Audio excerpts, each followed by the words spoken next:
पछौड़ी करे विश्वास गे बोलते तो पर दीवाना खींचले तैसास गे पहले समझ ले मोनू मगहिया पछौड़ी करे विश्वास गे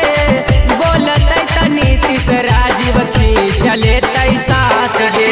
धनमा में लिख के साटल नममा हमारे अपराधी धनमा में लिख के साटल नममा हमारे अपराधी जिला पटनमा देता उदासी कमर में लाठी जिला जहाना देता उदासी कमर में लाठी सुन ले।